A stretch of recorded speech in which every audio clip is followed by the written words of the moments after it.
Hello students, welcome to Growell online classes.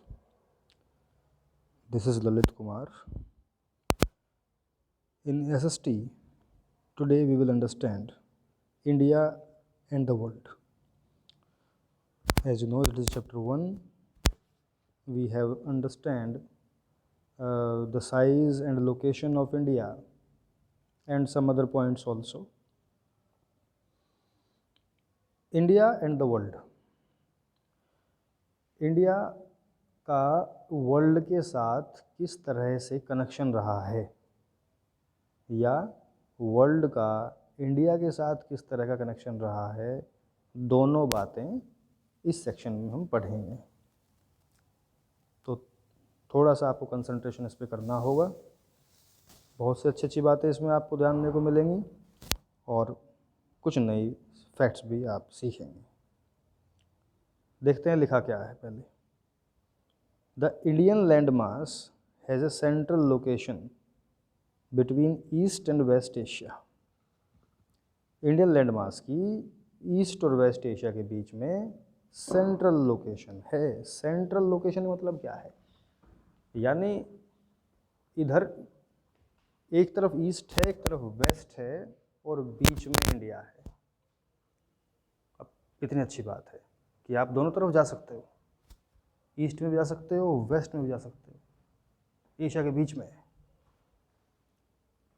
अगर आप map देखोगे तो आप पाओगे कि India is a southward extension of Asian continent. Southward extension क्या होता है? आइए मैप से समझते हैं।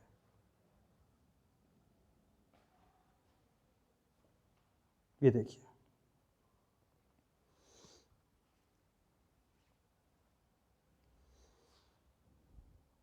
आप देखिए इसमें ये हिस्सा है ईस्ट एशिया, ये है वेस्ट एशिया और इंडिया है सेंटर में। एक बात तो ये समझ ली हमने। दूसरा कि जो इंडिया की लोकेशन है वो साउथवर्ड एक्सटेंशन है। देखो यहाँ ये एशिया ऊपर है, ये पूरा हिस्सा, और जो इंडिया निकला हुआ है ये साउथ की तरफ को निकला हुआ है। ये एक्सटेंशन बोलते हैं इस तरह से। एशिया की एक्सटेंशन यही है, साउथ ही रीजन यही है।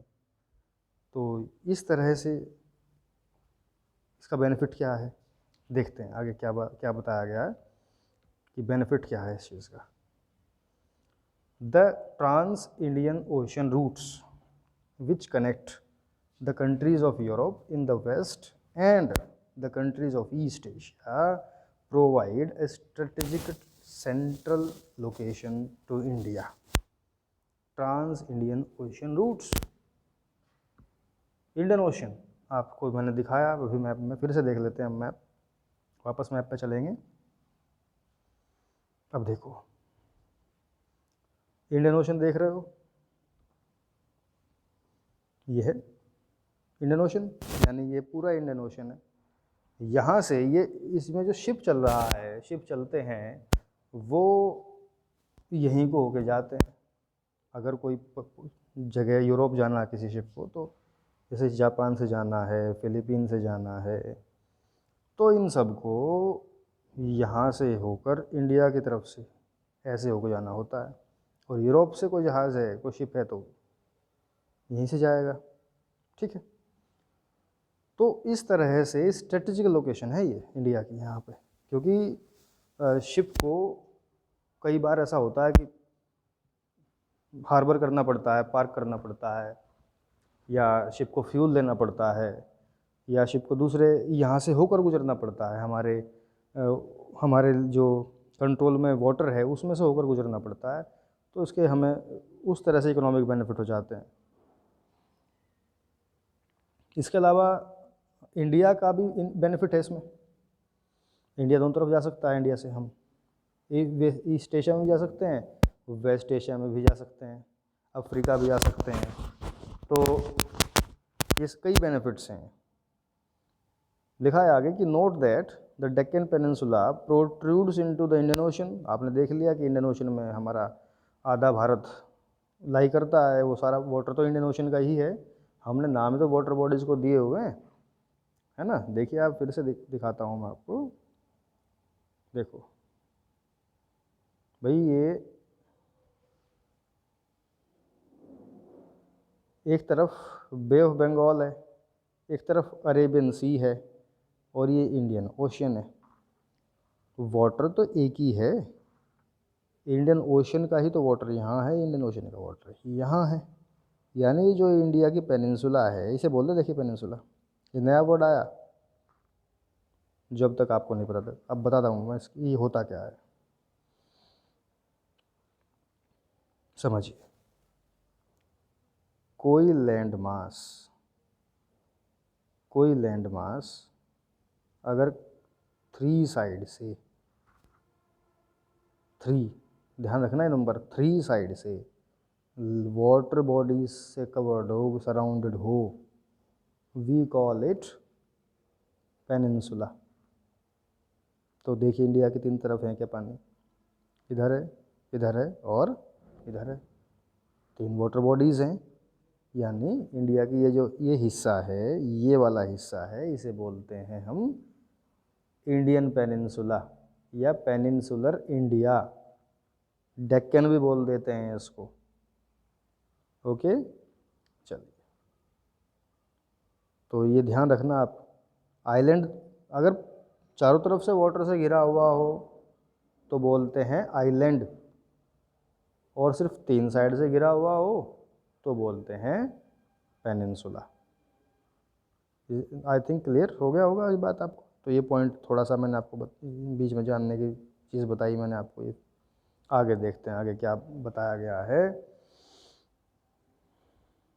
कि इसके होने से जो डेक्कन पेनिनसुला इंडिया की इंडियन ओशन में देखने को में लाई करती है, प्रोट्रूड मतलब निकली हुई है, इससे this helping India to establish close contact with west Asia, Africa, Europe, है ना, from the western coast with south east and east Asia from the eastern coast.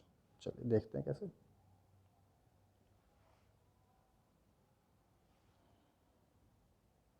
देखो ये है वेस्टर्न कोस्ट,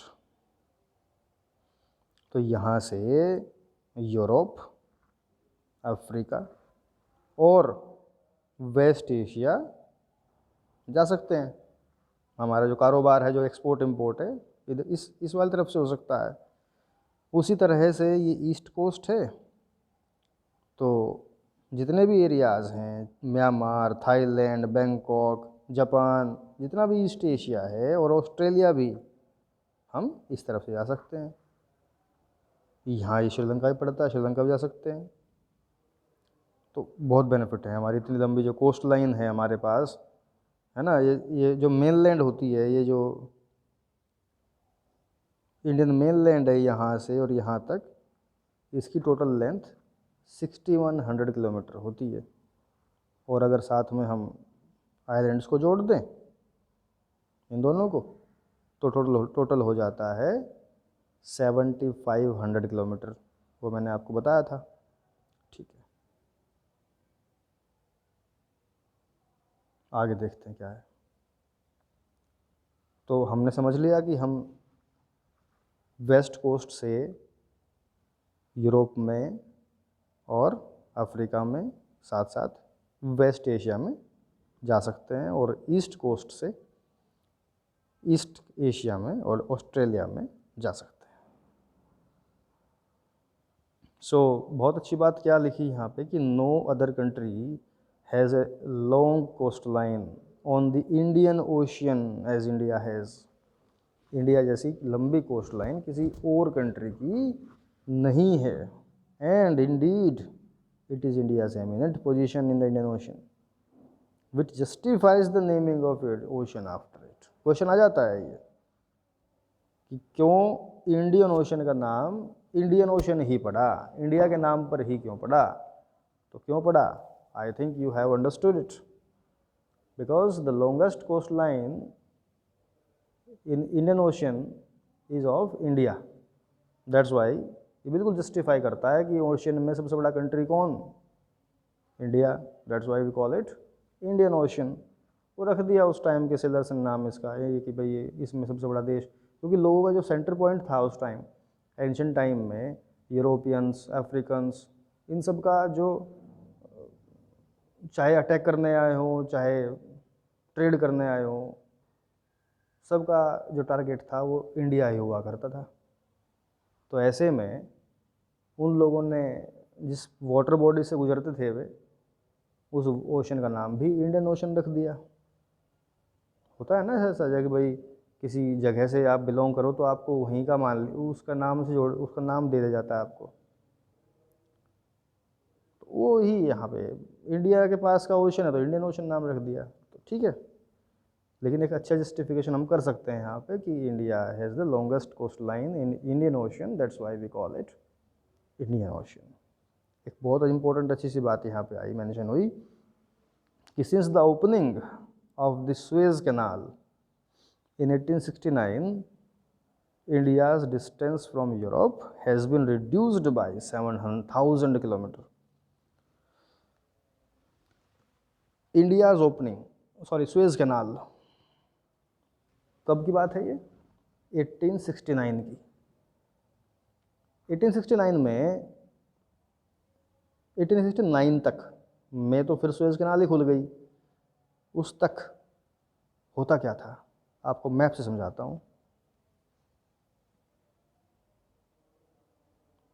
इससे तो हालांकि इतना क्लियर नहीं हो सकता, लेकिन फिर मैं कोशिश करूँगा कि आपको मैं क्लियर कर सकूँ।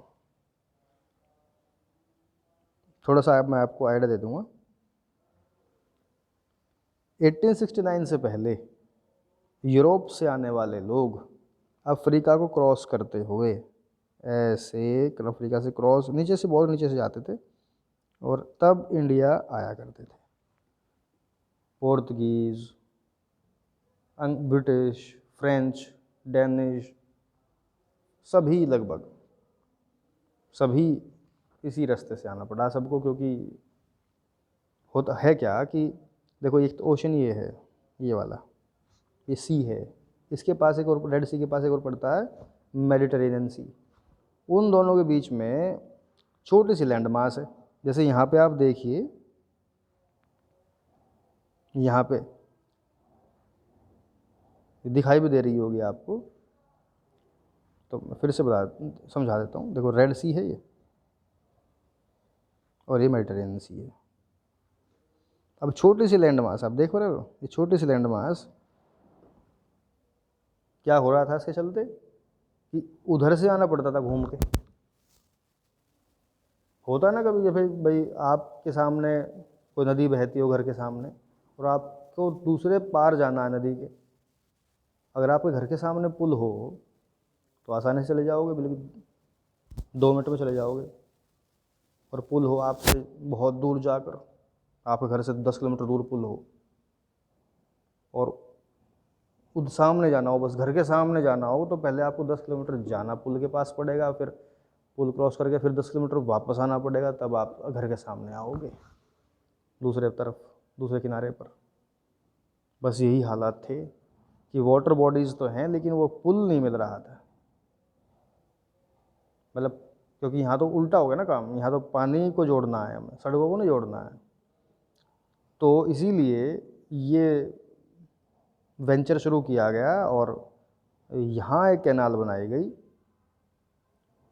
जिसके चलते ये सी और ये सी, रेड सी, ये दोनों कनेक्ट हो गए। आज बिज़ीएस्ट कैनाल है ये, दुनिया की बिज़ीएस्ट, सबसे ज़्यादा शिप इसके थ्रू होके आते हैं। क्यों होके आते हैं आप आई थिंक आइडिया लगा चुके होंगे कि क्यों होके आते हैं, क्योंकि फिर से फैक्ट अगर आप पढ़ेंगे क्या लिखा हुआ है, रिड्यूस्ड बाई 7,000 किलोमीटर। एक शिप को, यूरोप से आने वाले को इंडिया आने के लिए अगर इससे आता है 7,000 किलोमीटर बचते हैं। किलोमीटर ही नहीं बचते, दिन बचते हैं, फ्यूल बचता है, बहुत पैसा बचता है। 7,000 किलोमीटर चलने के लिए एक शिप को कई लाख रुपए का पेट्रोल चाहिए, डीजल चाहिए, फ्यूल चाहिए, और डेज लगेंगे वो अलग। 7,000 किलोमीटर के हिसाब से अगर आप सब लगाएं तो कम से कम 1 वीक एक्स्ट्रा लगेगा अगर अपनी फुल स्पीड पे चले तो बहुत बेनिफिट है। तो इंडिया अब और ज़्यादा कनेक्ट हो चुका है वेस्टर्न वर्ल्ड से इसके खुल जाने के बाद। इससे पहले तो कम था, अब ज़्यादा हो चुका है। ये ग्राफ आपने देख ही लिया होगा। दीज आर द मतलब 7 largest country of the world. Largest Russia, then Canada, then USA, then China, then Brazil, then Australia and then India. But आप एनालिसिस करिए इस स्टडी का, आपको लिस्ट ले, यानी आपको कोई लिस्ट लर्न नहीं करनी है यहाँ पे कि बस रट्टा मार लिया कि अच्छा